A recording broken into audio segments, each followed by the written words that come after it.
warahmatullahi wabarakatuh. Innal hamdalillah nahmaduhu wa nasta'inuhu wa nastaghfiruh wa natubu ilayhi wa na'udzu billahi min shururi anfusina wa sayyiati a'malina. Man yahdihillahu fala mudilla lahu wa man yudlil fala hadiya lahu. Asyhadu an la ilaha illallah wahdahu la syarika lahu wa asyhadu anna Muhammadan abduhu wa rasuluh. Sallallahu alaihi wa ala alihi wa ashabihi wa man tabi'ahum bi ihsanin ila yaumiddin, amma ba'du. Ikhwani fid din rahimani wa rahimakumullah, usikum wa nafsi bi taqwallah faqad fazal muttaqun.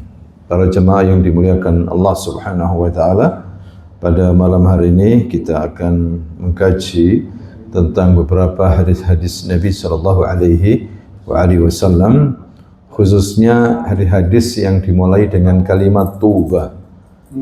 Ya, hadis-hadis yang dimulai dengan kalimat apa? Atau kata Tuba.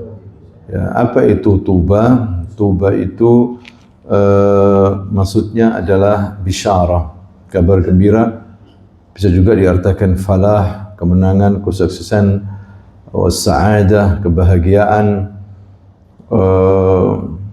apalagi kesenangan, keberuntungan. Ya, itulah yang disebut dengan apa? Taubah.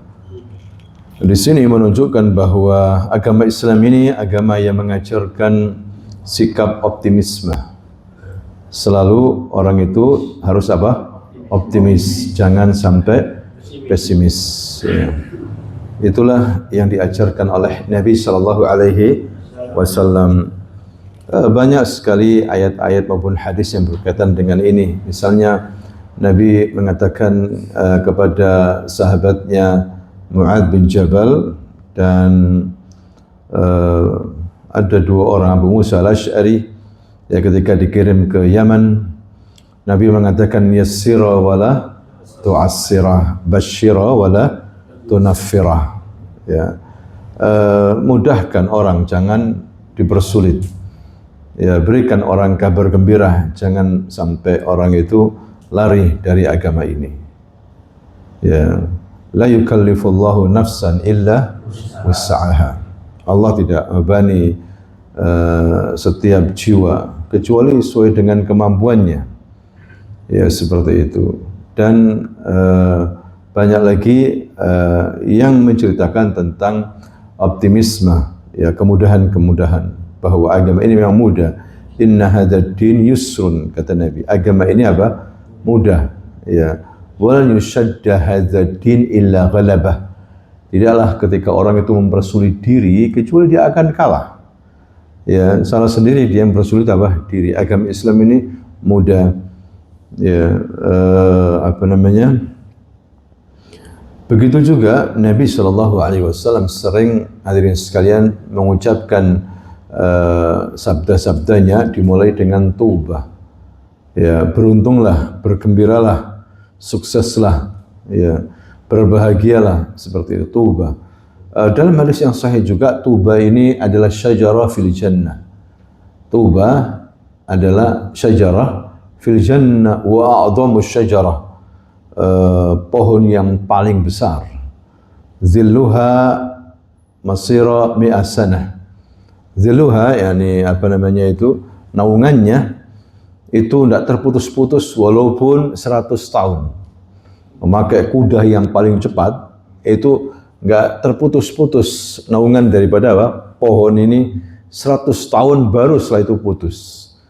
Yani kita bisa bayangkan bagaimana agungnya dan besarnya surga itu, dan bagaimana pohon yang namanya Taubah itu, hadirin sekalian. Luar biasa sekali. Enggak ada artinya dunia ada pohon besar begitu langsung orang minta berkah karena pohon ini pohon apa? Bersejarah.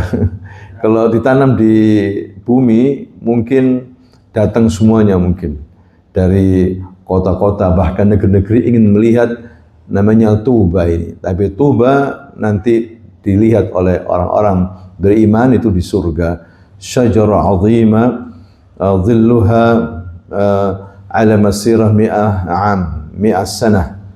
Ya, Tapi yang dimaksud tuba di sini sabda Nabi adalah beruntunglah orang itu. Ya, berbahagialah orang itu.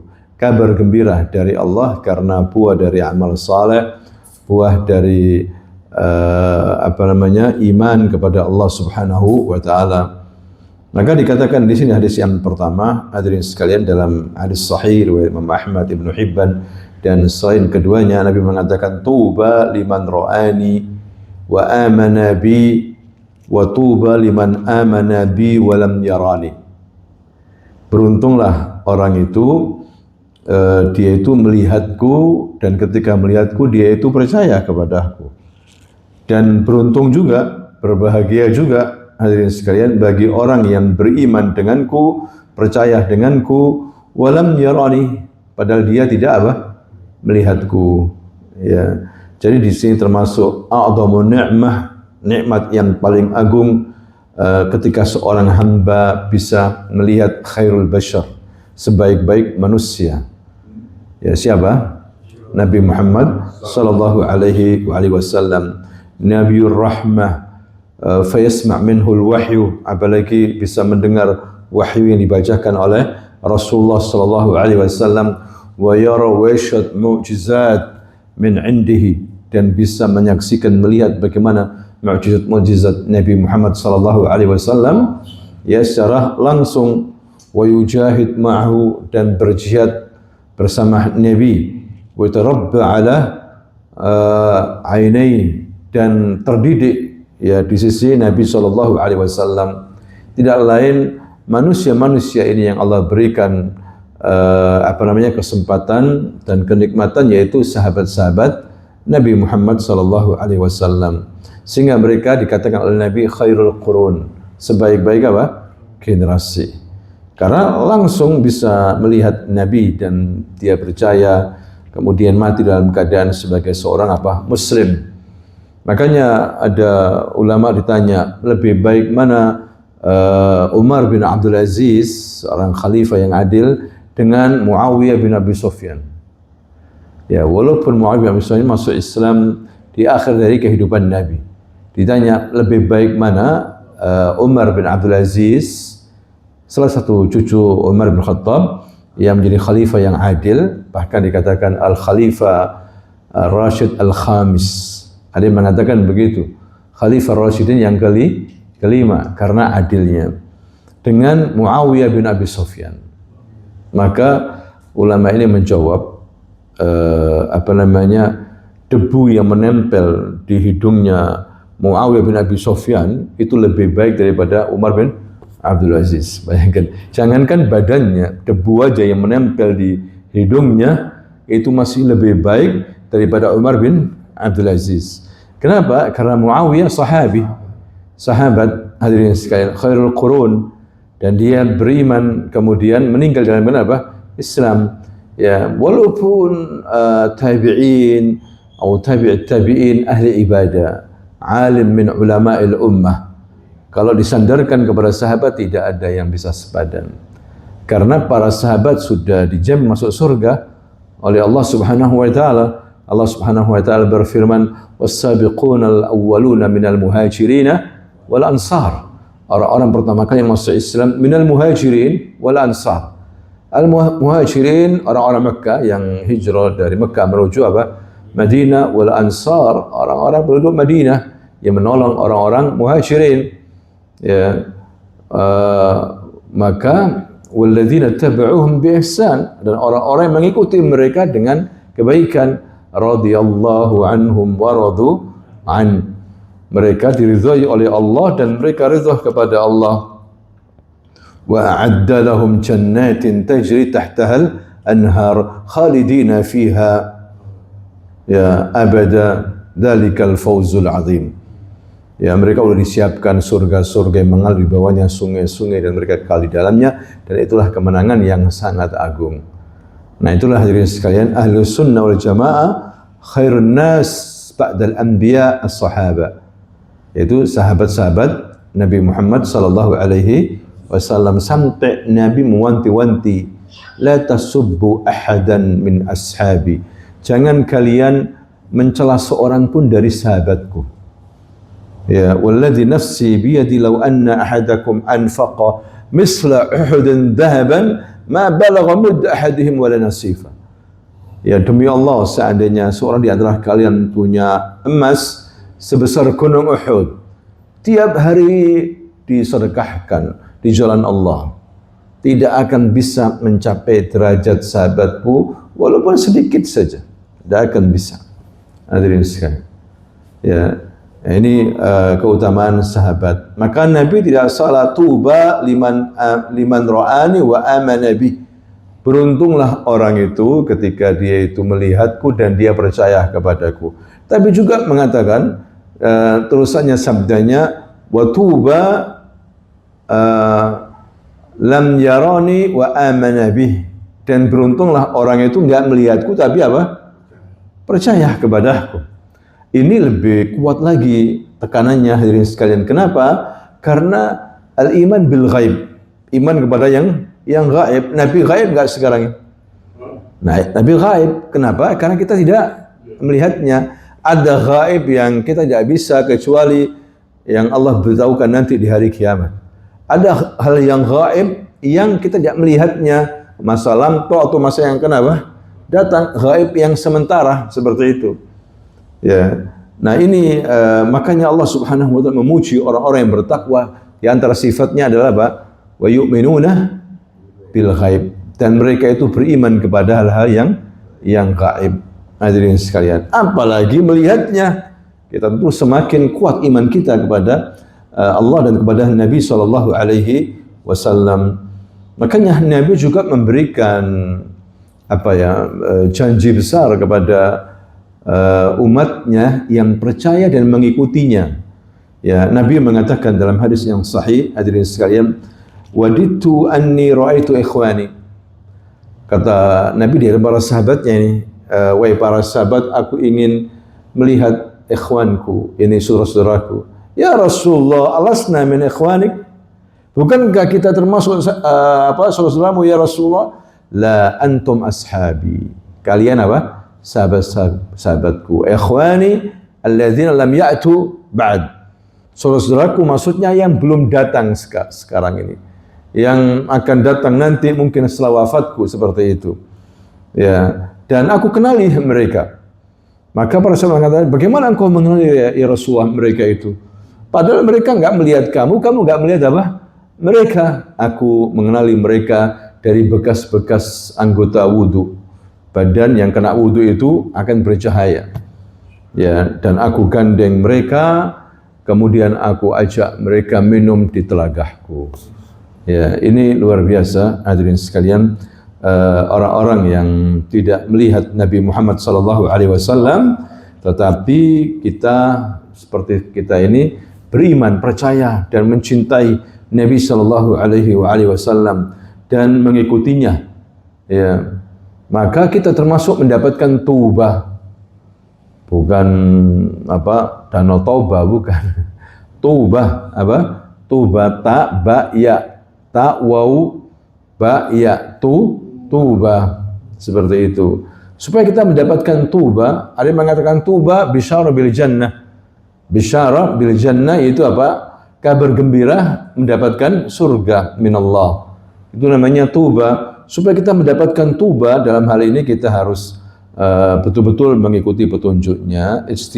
Istinabul bid'ah wal muhdatsat, yaitu menjauhi bid'ah-bid'ah dan hal-hal yang bermasalah agama, al-muhafadhu ala ta'at, dan menjaga ketaatan kepada Allah Subhanahu wa taala, al-iktsar minas shalah 'ala nabi, dan memperbanyak selawat dan salam kepada Nabi Muhammad sallallahu alaihi wasallam. Kemudian apa? Hubbus sahabah wattiba' manhajihim, mencintai sahabat dan mengikuti manhajnya. Mengikuti apa? Manhajnya. As-sabr 'ala dinillah amama al-fitan, dan bersabar dalam berpegang teguh dengan agama Allah walaupun ada fitnah. Hadirin sekalian, maka kita akan mendapatkan yang disebut dengan taubah. Dan rajin mempelajari sirah Nabi, ya, suka membaca sirah Nabi Muhammad SAW, kehidupan Nabi. Ya, ini penting hadirin sekalian supaya kita mendapatkan taubah. Kemudian berikutnya, Tubah yang berikutnya, Nabi mengatakan, hadirin sekalian, dalam hadis-hadis yang sahih banyak sekali di sini riwayat Tabrani dan yang lainnya, riwayat Tirmizi, Imam Ahmad juga meriwayatkan, Nabi mengatakan, bada al-islamu ghariban wa sayaudu ghariban kama bada fatuba lil ghuraba. Bada al-islamu ghariban, awalnya Islam itu muncul asing di mata kaumnya. Ya, apa ini, agama apa ya Muhammad? Aj'al alihata ilahan wahida, ya, menjadikan Tuhan-Tuhan banyak menjadi Tuhan yang satu. Inna hadza la syai'un ujab, ini ajaib ya Muhammad. La aliha syatta, Tuhan itu banyak. Walaupun mereka mempercayai Allah, tapi mereka menyangka Tuhan itu apa? Banyak. Ada Latta, ada Uzza, ada Manata, ada Hubal, ada 360 patung di sekitar Ka'bah. Ya, ada Tuhan-Tuhan yang lainnya. Ya, yu'baduna min dunillah, disembah selain Allah Subhanahu wa taala. Ya, maka dianggap asing Nabi. Karena dianggap asing, mereka marah. Langsung mereka menuduh, anta majnun, anta kahin, anta kadzib, anta kada wa kada wa kada. Padahal sebelum jadi Nabi, Muhammad ini mahbub anda Arab, dicintai oleh orang apa? Arab. Bahkan digadang-gadang akan menjadi pemimpin Arab. Itu Nabi Muhammad SAW. Terkenal dengan sifat yang mulia, as-sadiqul amin. Berapa kali Nabi Muhammad dijadikan sebagai penengah dari masalah-masalah mereka antar qabail Arab. Dan Nabi berhasil. Maka digadang-gadang dia akan menjadi pemimpin apa? Arab. Kita punya calon pemimpin yang hebat.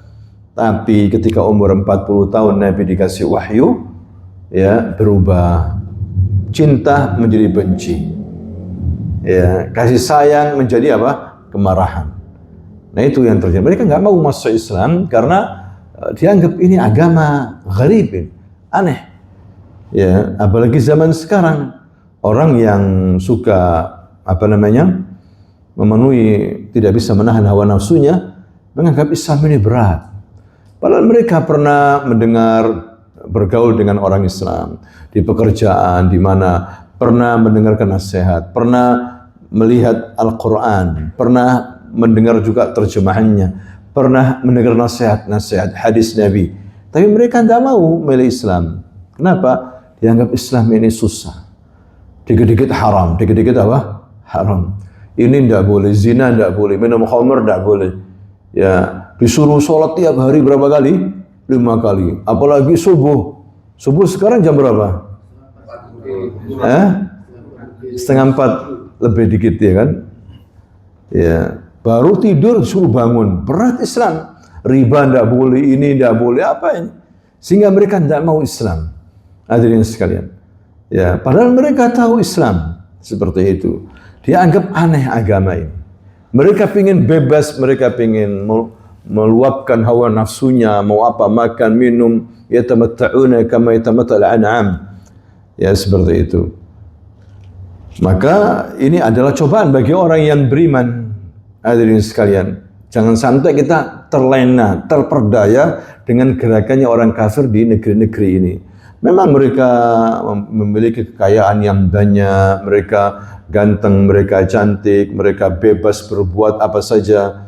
Ya, orang yang tiap hari sujud, orang yang tiap hari sholat ke masjid dan sebagainya, begitu-begitu aja. Ya, dibandingkan dengan mereka memiliki kekuasaan, mereka luar biasa. Maka diingatkan oleh Allah Subhanahu wa taala di akhir surah Al-Imran, la yaghrannaka taqallubul ladzina kafaru fil bilad. Mata'un qalilun thumma ma'wahum jahannam wa bi'sal mihad. Jangan terperdaya dengan gerakan orang kafir di negeri-negeri. Ya, kalau lihat keadaan mereka, jangan terperdaya. Maka kita katakan sebagaimana Allah mengatakan mata'un qalil. Itu semuanya mata' qalil. Kesenangan yang sedikit. Mata' zail. Ya, summa ma'wahum jahannam. Kemudian tempat mereka di neraka Jahannam, wa bi'sal mihad, dan neraka Jahannam itu seburuk-buruk tempat kembali.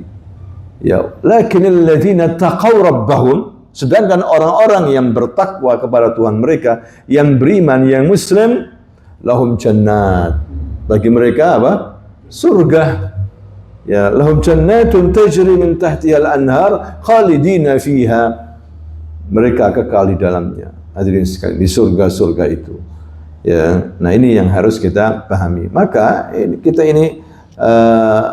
anggap nikmat. Walaupun orang muslim mendapatkan musibah, cobaan. Tapi enggak semua dapat cobaan. Ada yang dapat kesenangan, apalagi orang sekarang, orang Islam, kaya-kaya orang Islam di dunia ini. Hadirin sekalian, enggak seperti dulu. Ya, namun tetap mereka akan mendapatkan yang lebih daripada apa yang ada di dunia. Enggak ada artinya dunia ini. Ya. Maka memang kata Nabi, badal Islamu ghariban, Islam ini awalnya asing, wa sayaudu ghariban, dan akan kembali apa? Asing. Dianggap aneh. Ya, sering ke masjid dianggap asing. Ya, kemudian cara pakaiannya, cara ininya dianggap aneh. Fatuba lil ghuraba, dan beruntunglah orang yang asing tadi. Ghuraba, gharib jamaknya apa? Ghuraba, asing bukan aneh ya. Kalau aneh gila. Ini paling aneh di masyarakat. Beda antara asing dan apa? Aneh, terasing. Jadi orang mukmin terasing di kaumnya. Dalam riwayat yang lain, Imam Ahmad juga mengatakan, meriwayatkan hadis ini tentang mensifati ghuraba. Apa itu ghuraba? Nabi mengatakan alladzina yaslihuna idza fasada an-nas, yaitu orang-orang masih ada berbuat baik, dia masih jujur, masih amanah di saat di tengah-tengah manusia rusak. Dia Masya Allah tetap istiqamah. Ini namanya ghuraba. Hadirin sekalian. Ya, yaitu manusia yang masih baik di tengah-tengah rusaknya apa? Manusia. Nah, ini mendapatkan tuba. Orang-orang seperti mendapatkan apa? Tuba.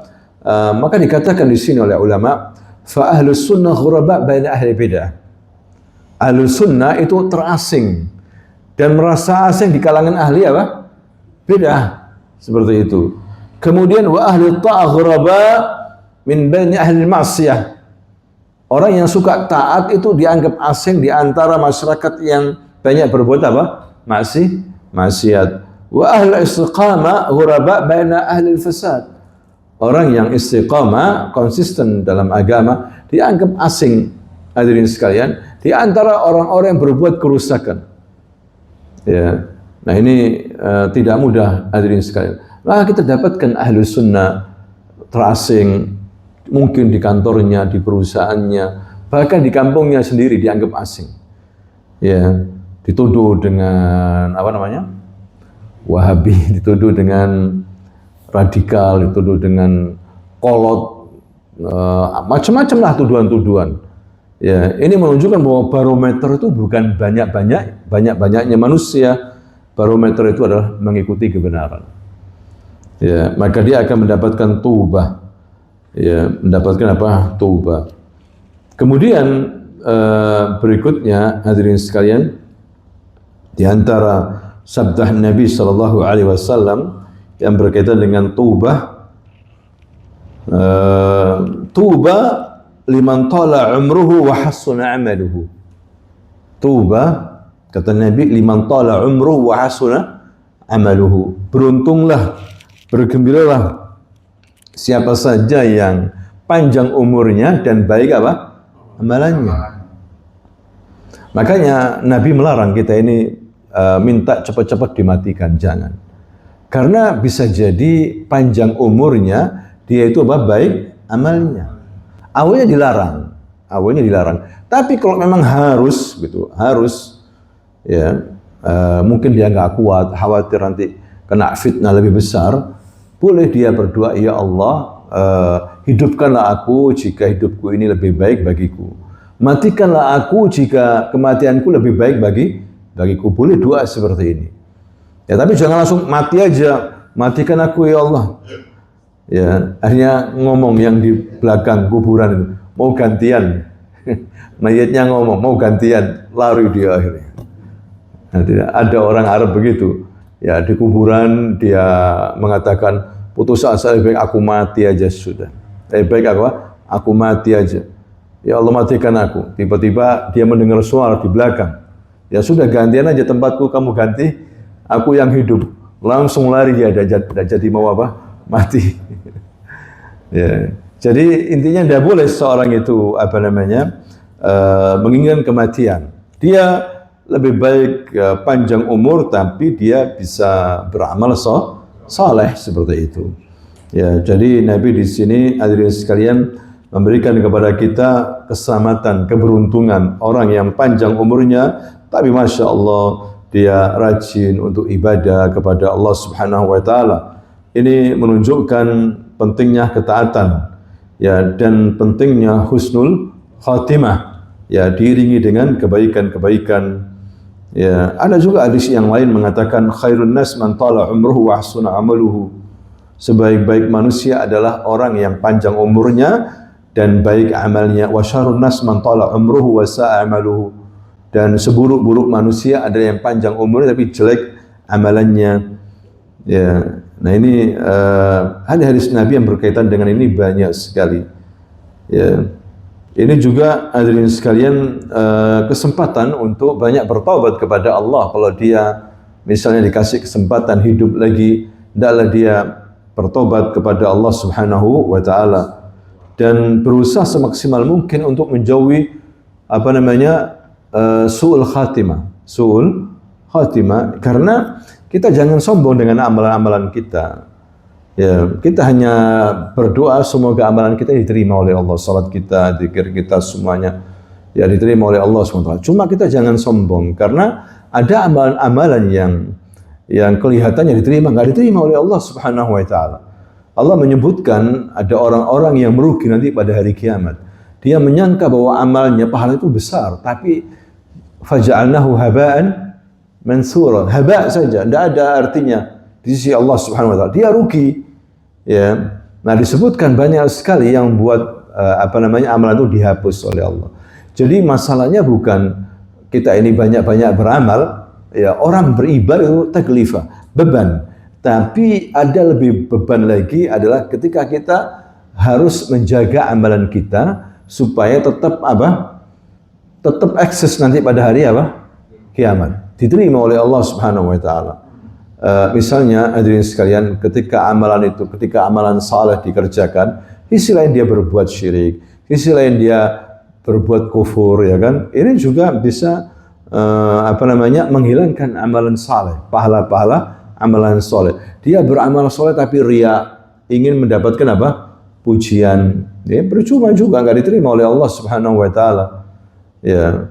Dan banyak hal lagi, misalnya orang yang ingkar kepada takdir, nggak percaya dengan takdir Allah, maka ini juga bisa menggugurkan amalan.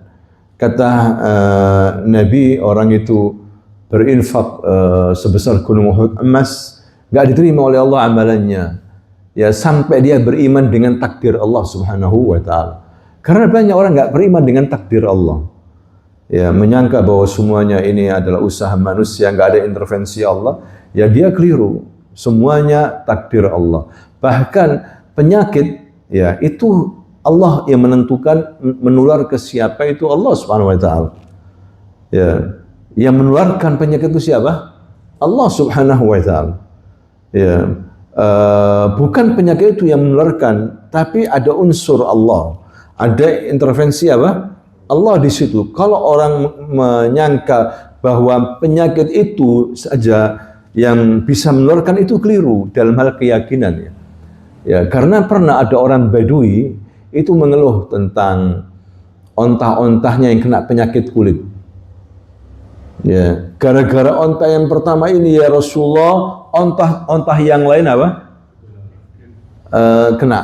Jadi dia itu tiaro menganggap sial binatang. Kata Nabi balik bertanya, terus ontah yang pertama kena sakit dari mana? Nabi ngomong sama orang Badui begitu, nggak bisa ngomong, nggak bisa jawab orang Badui. Ya, kamu bilang dari ontah yang pertama. Saya tanya kamu, ontah yang pertama penyakit dari mana sampai ke ontah yang pertama?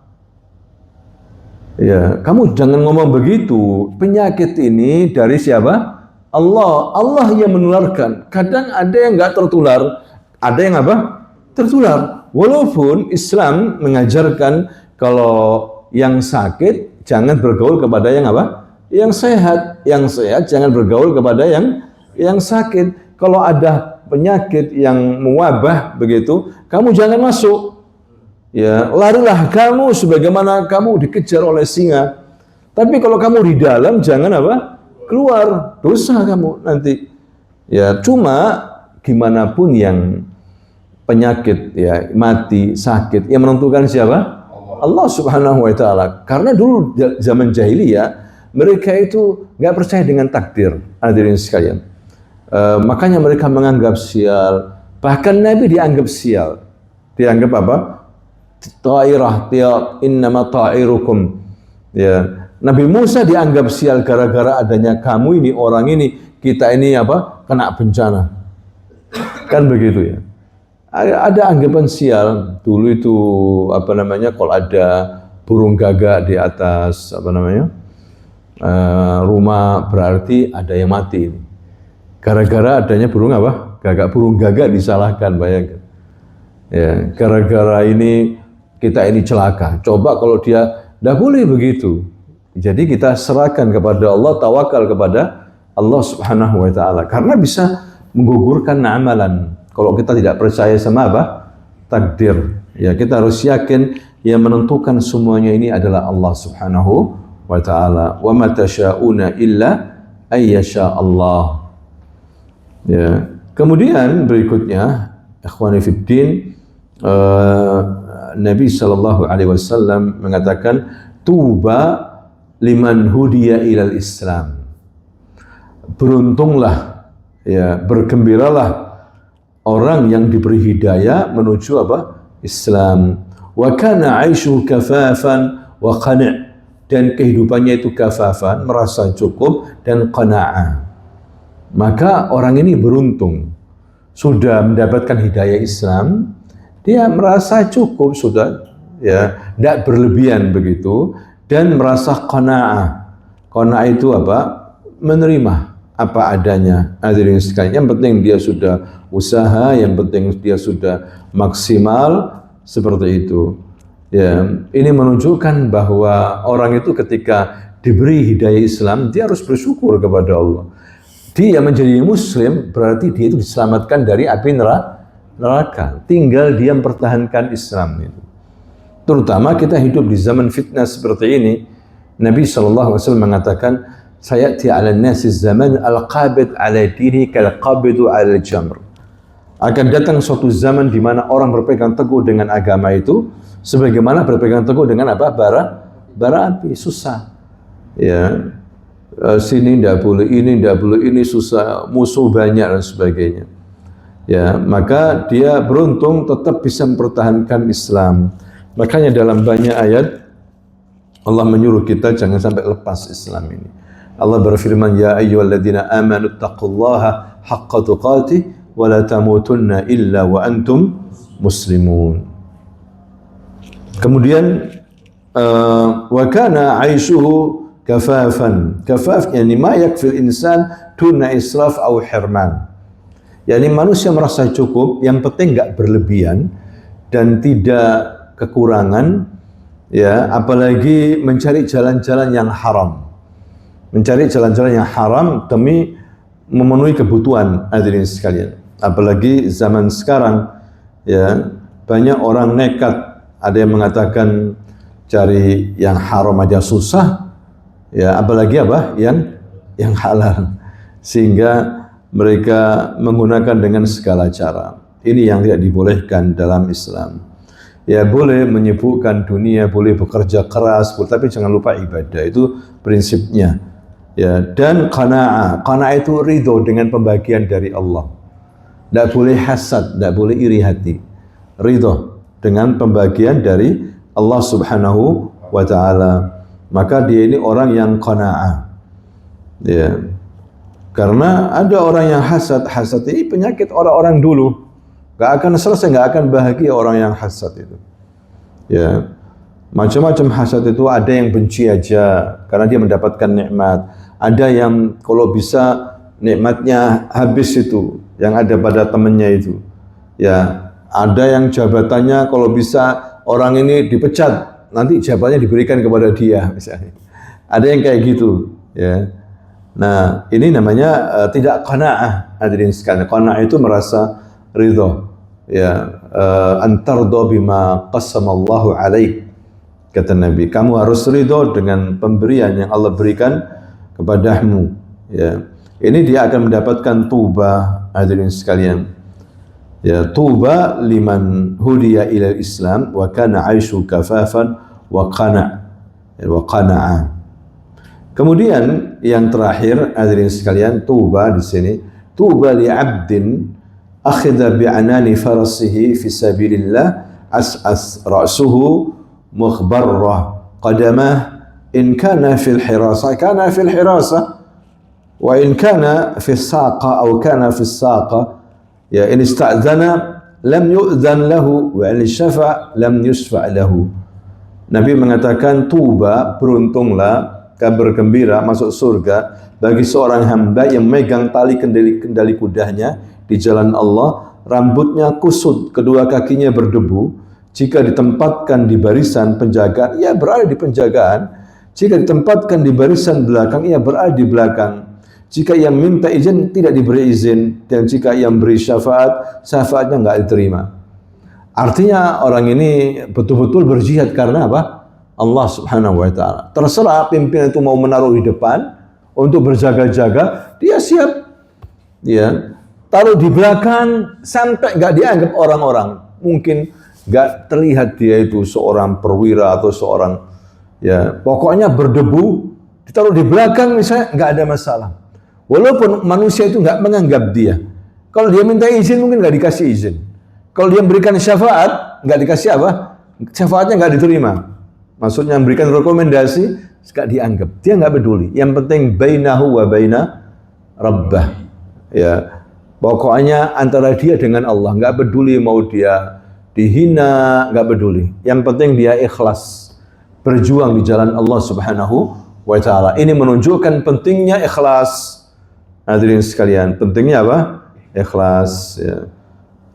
Maka orang seperti ini beruntung ketika dia niatnya yang berjuang di jalan Allah Subhanahu wa ta'ala. Tidak peduli mau menang, enggak menang, yang penting saya berjuang di jalan Allah.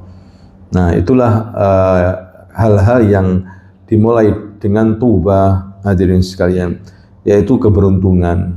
Tinggal kita, hadirin sekalian, mari kita mencari tuba ini, keberuntungan. Kabar gembira, pahala, kebahagiaan, pada ujungnya apa? Surga. Ya, wallahu ta'ala a'lam bisawab. Jazakumullah khairan. Subhanakallahumma wa bihamdika asyhadu an la ilaha illa anta astaghfiruka wa atubu ilaik. Assalamualaikum warahmatullahi wabarakatuh. Fadhal. Ngantuk soalnya nih. Apa? Kalau yang dimaksud dengan mengerjakan Islam sesuai kemampuan kita dulu. Maksudnya apa? Beramallah sesuai. Iya, secara maksimal, sebisanya. Artinya orang itu kalau menganggap saya sudah benar, dia tidak Belajar. ya, kemampuan saya sudah gitu. Gimana? Maksudnya orang itu beramal harus sesuai dengan ilmu. Ya, kalau kemampuan dalam arti kemampuan tenaga memang berbeda. Tenaganya anak muda dengan tenaganya apa? Orang tua. Ya kan? Tapi tidak bisa dijadikan dasar. Kemampuan itu maksudnya nilai daripada amalan.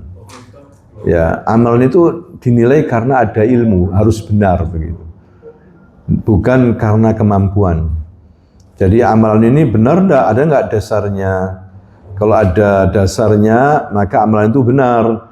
Kalau enggak ada dasarnya, maka bukan dari Nabi amalan itu. Ya, kalau dikerjakan maka sesuai dengan tenaganya.